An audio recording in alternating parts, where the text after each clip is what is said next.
and welcome to another episode on the Chamber Exchange. My name is Lauren Crossman-Danoff, and I'm here with Dr. Steve Meyer, who is the Superintendent of Clinton Public Schools. Thank you for being here. Well, thank you for having me. It's always good to get out and share a little bit about what's some of the good things going on in Clinton Public Schools. Of course, and you've been so involved with the Chamber, so I'd like to thank you for that as well. Last year you were our speaker at our annual meeting, and that went really well. We got a lot of positive feedback from everyone, as well as the Q&A at the end went really well. So thanks for Well, being thanks for having me. That was another one of those things where I felt like I had a ton of information. I tried to shrink down. here. I know I was in fast forward, but it was a great opportunity. It was really great. So tell me about the current or recent goals and initiatives of the Clinton Public School System. Yeah. So, I mean, our overarching theme is really just trying to create a comprehensive, multi-tiered system of support so that all learners can achieve. And that's based on a handful of ideas. The first one is we really want to make sure that all students have access to grade level curriculum, grade level materials. And so through that, we've been doing a lot of updating of our curriculum materials with what the state likes to call high quality instructional materials. So these are things that have been, mostly research based. They've been vetted for and approved kind of either through the state, through their curate program, or through the possibly through the federal government, through the What Works Clearinghouse. So we were moving to a lot more research based curriculum. And then with that, we try to remove as many barriers as we can. I think, one of the things that we see sometimes in education is, my job might be to teach you a specific standard, and maybe the way I'm trying to get you to demonstrate that your knowledge of that is by having you write an essay. Right. Well, if writing the essay isn't necessarily the standard I'm trying to get to teach you, that's just the vehicle I'm trying to get you to use. That could be a barrier to someone. Right. So providing different opportunities, even things like this, like, hey, instead of writing an essay, host a television show, right? Something like that is a way to remove those barriers so that students can show what they know without other things getting in the way. And the last one really we're looking at is a lot of things like individual supports for students to really make sure that, once we identify gaps in learning or areas of difficulty, how are we addressing those in those students based on data, based on the assessments that we're giving. Right.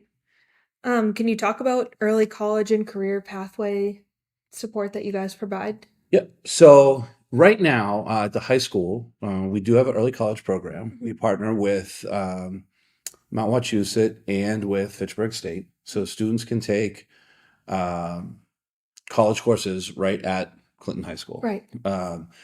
And I believe if you do all of them, you can get 24 credits if you did them all your junior year and all your senior year. And those mostly what we target are what's called mass transferable credits. So they're courses that should be recognized at any Massachusetts 2-year or 4-year public college. Right. So that's great. Career pathways, it's something that we're really trying to develop more. Right now we have 2 Perkins Career Pathways programs. One is early childhood education with the preschool at the high school, right, and one is an engineering program. And just recently, it's like our students, if they go through the engineering program, when they're done, they can earn a credential that shows their ability to design using Onshape. So there's different things like that. So trying to get students some industry recognized credentials at the end of those. And our plan is to really move more in that direction. The state is actually coming out with some more opportunities for career pathways, career innovation pathways. As we heard at the chamber event the other day with the what was that called? With the legislative breakfast. Thank you. Yep. Senator Legislative breakfast. They know that access to these vocational programs is a need in the state, and they might be having some to help us with a long term with funding and stuff. Right. One of the immediate things we're planning on doing is for next year's budget, we plan on having a new position added. That'll be someone to oversee specifically the career pathways and early college programs so that we can try to develop more of those. And a lot of them can be the same partnership, because a lot of those career pathways, what we can do is we can partner with like Mount Wachusett or Quincy or community college, but looking at maybe more of certificate type programs that are getting you those credentials for the workforce. Yeah, it's definitely a huge part of education is to see how your students develop, whether college is their way to go. Maybe it's not yet, Yep. but the lack of trade industries too. So the guidance to get them to that point is definitely important. Really trying to make sure they have a plan. Of And that's what course. it is. It's Yes. not, everyone's plan might be different, but we want to make sure that they have a plan and that we're trying to get them on the best path for the success. Yeah, I think that's great. Um, do you, I know the lack of pre-K in towns and surrounding town is so narrow. Do you have a pre-K expansion plan coming up? So we're trying to. So it kind of wraps into everything. I think if you listen to the governor's State of the Union address earlier this year, that was one of her big things. One was early childhood literacy, which a lot of that's the programs that we're already implementing, that high quality instructional materials. But another one of them was pre-K expansion or universal pre-K. They're focusing right now on their sort of gateway cities, which Clinton isn't a gateway city. Right. But I think it just speaks to the need and the fact that it's coming. We've tried to expand our program. We've made it free. Our pre-K is free. The thing is, we are constrained by space and number of staff. So we still have to do a lottery for people. We can't get everyone in. And it's still sort of half day and that kind of stuff. I think you're going to see that expansion go up. Yep. And we'll tie it into a little bit later, maybe, hopefully if we have time. But the middle school, we're right now we're in a process with the Massachusetts School Building Authority to look at a new middle school project. Yes. And if we build the new middle school, the idea was if that project gets approved, that would be built as a 4 through 8 middle school. Part of the rationale of that is that would allow us to take the 4th grade that's currently at the elementary school and move it to the new building. Right. That would free up space so that hopefully, as this pre-K expansion movement kind of comes through the government and through the Department of Elementary and Secondary Education, we have the space to sort of grow that program so that hopefully we can offer pre-K to all students in town. Right. That is amazing. Tell me more about the Clinton Middle School project. I know it's a hot topic right now. Yeah, so it's tough. I think it's needed. The MSBA program is not one that you just sort of sign up for, right? I mean, they come out, they do a lot of due diligence, they tour your building. We applied actually a few years in a row. They came, they did an in-person site visit, they did a virtual site visit. And then they decided that we fit their criteria at that point. Not that we didn't fit it before, but they can only fund so many schools every year. So they prioritize. So like the first year we didn't hit the top, but the next year we did. So we were invited into that. We went to town meeting. We got approval for a feasibility study. And now pretty much that feasibility study phase is over. And we've landed with a schematic design for a new middle school, if you see these around town.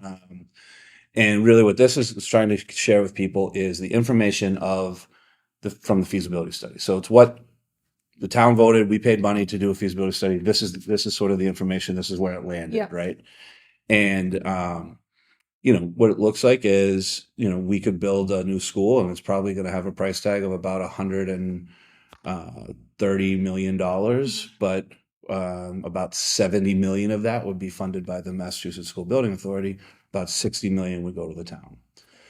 Similar projections as far as if we just did the base repair, basically if all we tried to do was fix everything that's wrong in the current middle school, put some of those estimates around 75 to 100 million. Right. So it's actually, when you look at it from the comprehensive lens that it went through, it seems to be more cost effective to build a new school now in today's dollars that's going to have its systems, operational for the foreseeable future, rather than trying to pump a lot of money to kind of dig in and sort of, replace the key systems of that building. And still, 20 years later, you're going to have a 75-year-old building. Right.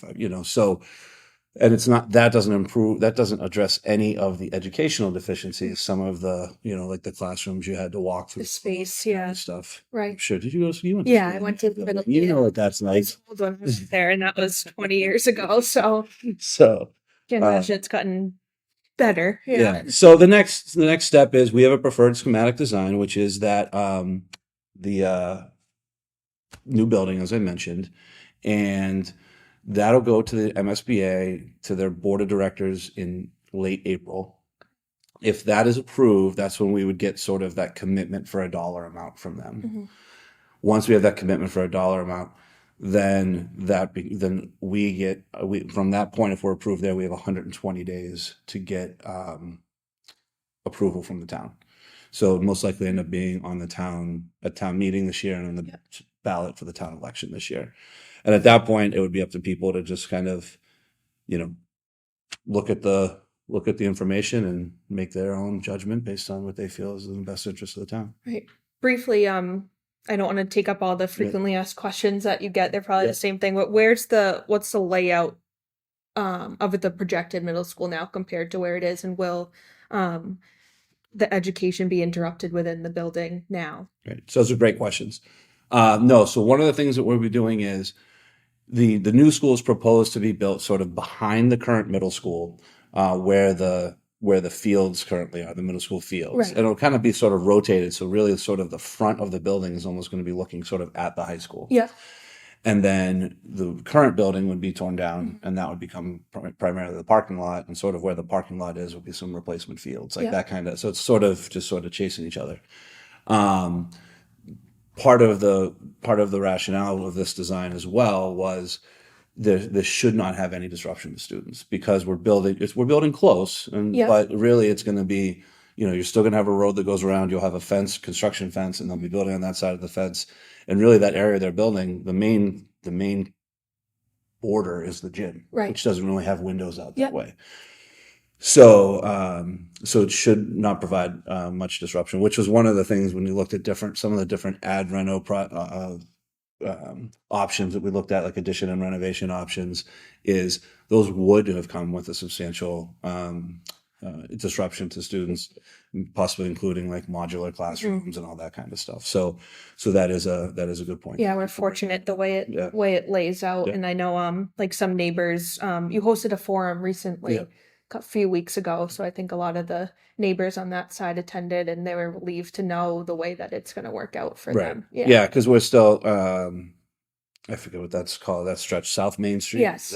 There's still no plans to make that any type of primary entrance or exit. I know that some of the drawings have a little road that goes there. That was included as basically just an emergency access road that Right. would be gated. And we even told those residents we would talk to them and talk to the police and fire again as we went through that point to make sure that that's something that they still needed. Yes, of course. So going back to the budget, the fun stuff to talk about. So our budget is, I mean, we're pretty lucky compared to a lot of places in the state. There are a lot of schools that are really struggling this year, because what had happened was a lot of schools got ESSER funds, which is one of those school acronyms, but essentially it was COVID money. And that COVID money had there's different rounds of funding, and the last round of that funding needs to be spent by September of 2024.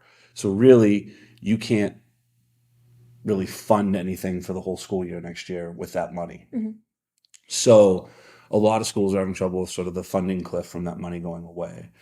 Now, Clinton is we're fortunate in the sense that a few years ago, the state introduced what they call the Student Opportunity Act. And that sort of changed how they calculate funding the state aid.